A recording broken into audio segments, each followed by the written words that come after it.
Students, let us discuss about the classical dichotomy and neutrality of money. In economics, there are some real variables and some are nominal variables. So, what are real variables? Real variables are those variables which can be expressed in quantitative forms. That is, like employment, number of employment, output, quantity of output, capital stock, quantity of machines, equipments, real waste, that is the purchasing power of money waste. Okay, right? And real interest, that is the purchasing power of monetary interest. Okay, again, relative prices are also the real variables. So, relative prices, what does relative price mean? Price of a commodity in terms of other commodity. That is the relative price. For example, a year of college cost about the value of motorbike. Okay, so your parents spends lot of money on your education. If the 1 year cost of education it is equal to the cost or value of a motor vehicle or motorbike, then it will be called relative prices. And relative price is a real variable. Okay.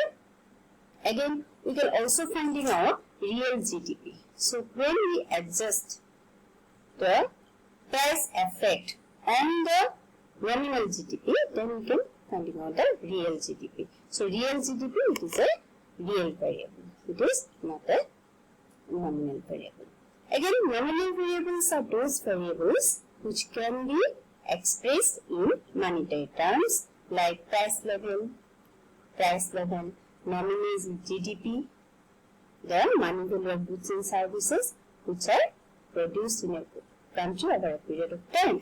Again, nominal is the money received by the worker for their services in the production process. Okay. Again, rate of inflation, the rise in the price level. That is the nominal variables. So these are all nominal variables. Okay.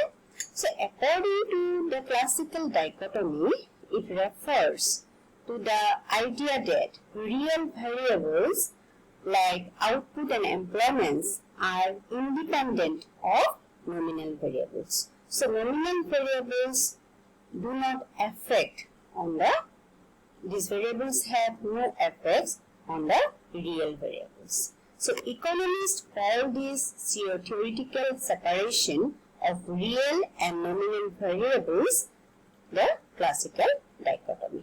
The separation of real variables and nominal variables, it is called classical dichotomy. Okay. Next, what is neutrality of money?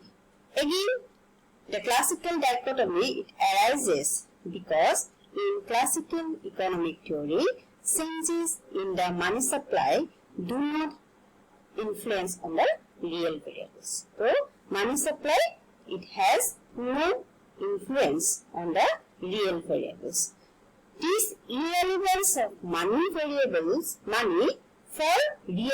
it is called monetary neutrality. So, money is neutral. Money, it is used as a lubricant in the proper functioning of the economy. It has no any other role. It is used only as a medium of exchange. So, it is neutral. It has no effect on the production, on the employment and so on. So, real variables are not affected by the money supply. That is why money is called neutral, and that concept is known as neutrality of money. So, this is about the two concepts. One is classical dichotomy and another one is neutrality of money. Hope you have understood this concept well.